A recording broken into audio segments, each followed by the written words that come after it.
Okay, so this video has been done by a ton of other creators out there. And while I'm not naive to think that this video is going to be any better than anyone else's, or honestly even give you any information that's different than some of the other people said, I just thought I would share with you what are the accessories that I use for my Fujifilm cameras on a regular basis. Hey everyone, welcome to the channel. My name is Zach. I'm a photographer and videographer, but more important than that, I'm a husband and a father. And I'm so glad you're joining me. If you're new to the channel, please hit that subscribe button down below. I'd love to have you a part of this little community. And today we're talking about Fujifilm accessories for cameras. Now, before I jump into all of my favorite accessories and whatnot, I've got this broken down into categories. You can see the chapters down below. Jump around if you feel like you need to, but I want to give caveats because all of this gear is stuff that I have bought myself, except for one piece of gear, and I will touch on that. But that company did not sponsor this video. They are not getting anything from this. They don't know what I'm going to say. They didn't even ask me to make a video. I said, if I like it, I'll throw it in something. So along with that, I have two Fujifilm cameras. So I originally started with the Fujifilm X100f. And I loved this camera. It has been a phenomenal camera for me. But its internal battery died a while back. And so it was like $800 to replace. I was like, I'm just not going to replace that. It still works. You can still use it. Your just settings are always restarted whenever you turn the camera on, which kind of sucks, but I still use it from time to time. And then I also have the Fujifilm X-t30. This is the version 1, not the version 2. And I have a what lens is this? I honestly can't remember which lens it is. It's like the 28 equivalent. I'll link it down below. So all of this gear, there are some that only apply to one and some that only apply to other, but I'll talk about that as we go. So let's jump into it. So I'm going to start with lens filters and lens hoods because this is probably the category that I have the most of. So we'll start with the Fujifilm X100f, and I will show you what I got kind of chronologically because I think that just makes sense. So I started out with the camera just like this. Not much to it. All it came with was the cover. This is the Fujifilm X100f. And I loved it. It was great. But after a while, I was like, I'm seeing a lot of people talk about Pro Mist filters, and I would love to try a Pro Mist filter out for this camera. So I picked up the Cine Bloom filter from Moment. This is the 10% Pro Mist filter. And I absolutely loved it. It creates just some really beautiful photos. I wanted photos that kind of had like a film aesthetic look to them. So some blooming in the highlights, things like that, softening of the skin. I thought that would look really cool. So I picked this up, and for a long time, this stayed on my camera. Now, one quick note, if you are a Fujifilm X100 series owner, and you're wanting to get a filter, you can't just put the filter right onto the camera. It doesn't work. And I found that out after this came in the mail. I was like, wait, what? This isn't great. So you do have to get a little adapter that screws into the camera, and then you can screw the filter onto that. Now, filters are great in and of themselves because they can enhance the look of your images, but there's also the added benefit of if you drop your camera, your lens filter can protect your lens itself. So if I was to drop this on the table, the lens filter itself cracked, that would probably take most of the brunt of the fall instead of the lens itself, saving me from breaking the lens and having to replace the whole camera. Instead, I would just have to replace this little lens filter. Along with that, lens hoods do a great job for that too. And I'll touch on those a little bit more, but one lens hood that I got for this camera while it was still in this setup with the Moment Cine Bloom was the square hood lens cover. And I don't know where it is. Like, I scoured my entire office, have no idea where it is, but it would fit right over top of this. You could still leave this Pro Mist filter on there or put a different filter if you didn't want a Pro Mist, polarizer if you wanted. And it just, I thought it made the camera look so much cooler. I think there's 3 big benefits of a lens hood. Protects your camera, makes it look cooler, and yes, it will eliminate some of the glare and things like that. So I wish I had that to show you, but I don't. But after the Cine Bloom filter, When Short Stash, you guys all know I'm a fan of Short Stash. I use his preset for editing. When he came out with his everyday filter from Polar Pro, I immediately picked that up and was like, yes, I need this. So this is a Pro Mist and polarizer combined. So polarizers typically are going to kind of bring out the colors a little bit more, and it's also going to help reduce reflections in, you know, windows, in stuff like cars, whatever you might have a reflection in. It'll help kind of reduce that reflection. But then also he's got this Pro Mist filter on here. And so, like I said, blooms the highlights, kind of smooths the skin. And I love the green color. I'm not going to lie. Aesthetically, it looks amazing on the camera, I think. And so I picked this up immediately and I loved it. This immediately replaced the Cine Bloom filter and stayed on the camera, so much so that when this camera broke and I had to switch over to the X-t30, I got the same lens filter for it. I got the Short Stash one. I did have to get a couple sizes up because these are not the same lens filter size. Is that the right way to say that? So absolutely loved the Short Stash one. And then the final one that I have is the Freewell polarizer and Pro Mist filter combination. So just like Short Stash, this one is a polarizer and a Pro Mist filter in one. Now this Freewell did send this to me. Like I said, they didn't tell me what I had to say or anything like that. They didn't even ask me to make a video. I just said, if I like it, I'll talk about it. And I do like it. I think it's really nice. I think that, one, you get the square hood look. I mean, I just think that square hood look looks so cool on these cameras. I love the aesthetic that you get with it. And again, it's protecting that lens. If I drop it, this is going to take the brunt of the impact. And then you have right here this little knob to dial, like to rotate the polarizer in there to take out the reflections if you need that. And that's really, really handy. I will say that's really nice just to be able to quickly and easily do that.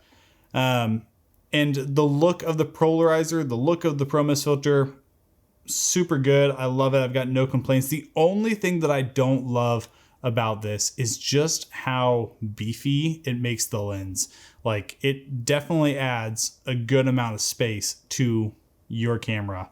So if you're someone who likes to stay a little bit more low profile, this may not be the thing for you. But if you are wanting to get a polarizer with a Pro Mist filter and have this square hood, that is a great combination. And the square hood does come off if you are like, I don't want that. So yeah, there it is. Okay, so next we have a thumb grip. Now, these are little point and shoot cameras, right? So without this thumb grip, it kind of is not the easiest thing to grab. Like, the ergonomics of it are not something like a pro camera where I've got a big like grip, you know? So I will say the X-t30 has more of a grip than the X100 series. Like, you can kind of see there, but still with both of these cameras, I had this little thumb grip that just slides into the hot shoe mount. And that just gives a little bit of another spot to hold on to. And it's a really simple thing, but it's a really handy thing to have on your camera. This is the same thumb grip that I had on the X100f. When I switched cameras, I just switched it over. There's not much to it. I know there are some other ones out there where you can kind of like bend this back to be able to reach your settings and stuff like that. I never thought that was worth it. I just was like, I'll just work around it. So super simple thing, but a really nice thing to have on your camera. Next is the soft shutter button. And that's right here. You see this little, mine is like a wood, walnut wood maybe? I don't remember. But basically what it does, if you look at the Fujifilm X100, so right up here is your shutter button. And there's a little screw that you just screw in that soft shutter. And there is a difference in feel when you're using it without the soft shutter and with it. So you get a little bit more of an appealing feel taking the shutter. I feel like I'm in more control of my shutter when I'm using the soft shutter button. But then also I think it allows you to kind of bring some creativity and some uniqueness to your camera. There's so many different kinds of soft shutter buttons out there. And so you can kind of bring your own style to your camera, which I think is just a cool little thing. And they're super cheap. Great. Next is camera straps. And I did a whole video talking about a camera strap that I absolutely love, but I have two that I'll talk about. So I started off with this Peak Design. Is it the Peak Design leash, I think, in kind of like a green color. And I really like this camera strap because of the attachment points, right? So with Peak Design, obviously you know that there are these little anchors, and it's just so easy to attach your camera to it. Slides right in, and then it's so easy to pop it off and throw the strap aside if you don't want it, or use the strap on a different camera. On all my professional cameras, I have these little Peak Design anchors put on there so that I can switch between the different Peak Design straps that I have if I need to. The problem I found, and I talked about this in my other video all about the strap, is that this was just too long for me.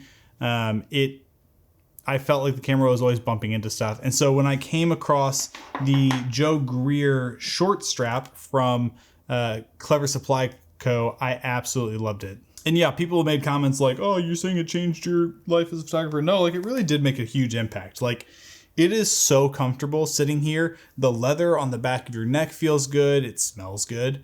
It looks good. And it's literally like at the perfect spot to grab and just start taking photos. Like, I don't feel like I'm going to bump it into stuff when I'm moving. I don't feel like it's going to get in the way. And honestly, it's super nice. I can just throw this on and like kind of forget about it. Like if I don't want to bring my sling bag, I can just use this and it's comfortable. So I love it. I think everyone should have a strap. You don't necessarily have to have this strap, but I'm a big fan of the short strap. And like I said, I like the Peak Design as well. It served me great in my company, but also for this camera before the short strap. So, okay, now we're getting to the less cool stuff and just like the essentials. First off is a SD card. So I know that this is just like a duh, but I'm sure there's people out there who are new into photos and they're wanting to know what accessories, and they have questions about SD cards, because I remember when I was at this point, like I too had questions about SD cards, and I just realized, like I'm looking at my monitor, I've probably been cutting my head off so much in this video. So I should scoot back a little bit. Anyways, the SD cards that I use are SanDisk Extreme Pro.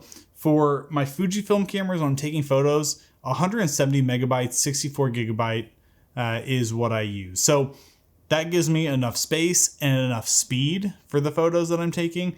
I don't have to worry necessarily if I'm going to run out. Now, if I go on like a vacation, typically I'll bring a backup SD card, or I'll just do a 128 gigabyte SD card and hope and pray that it lasts throughout the whole vacation.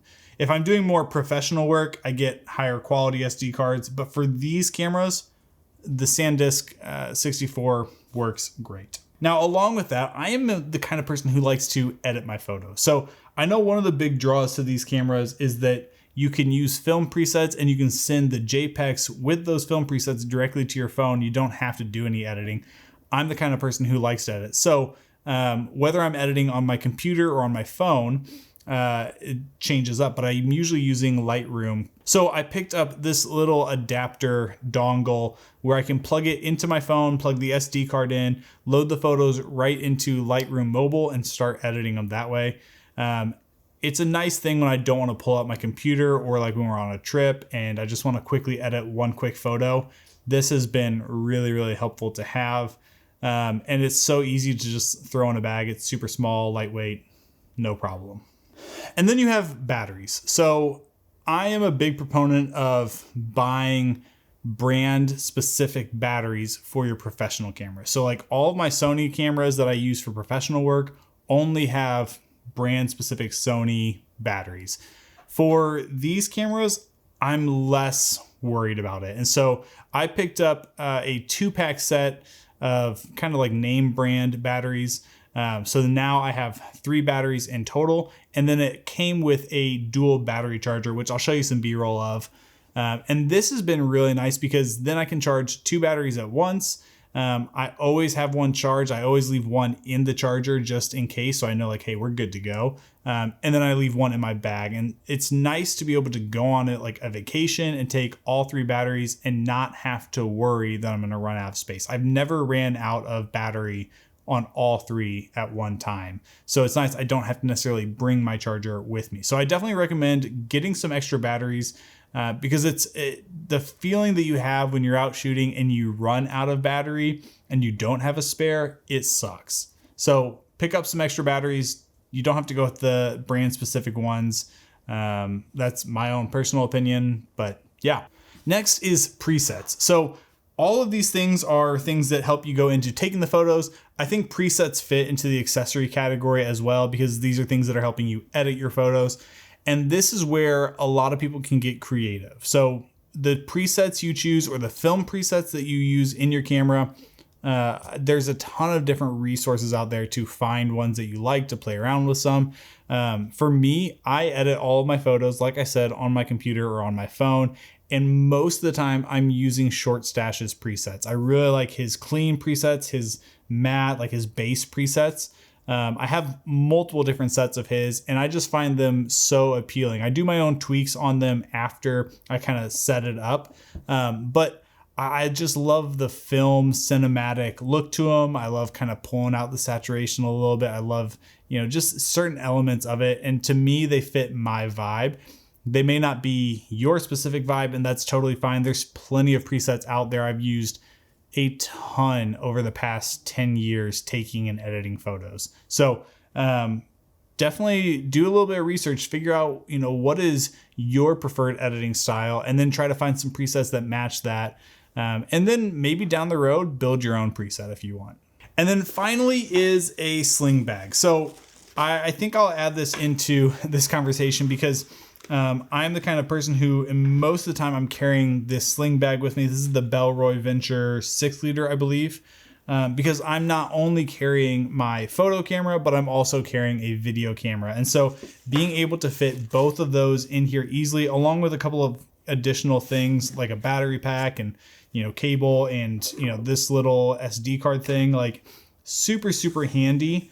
I love this bag because the look of it is good. The collapsibility of it, when you actually put this camera on, these straps kind of like help cinch it down and make it smaller, which is nice. This isn't a bag that's going to bring a whole lot of protection to your camera if you drop it.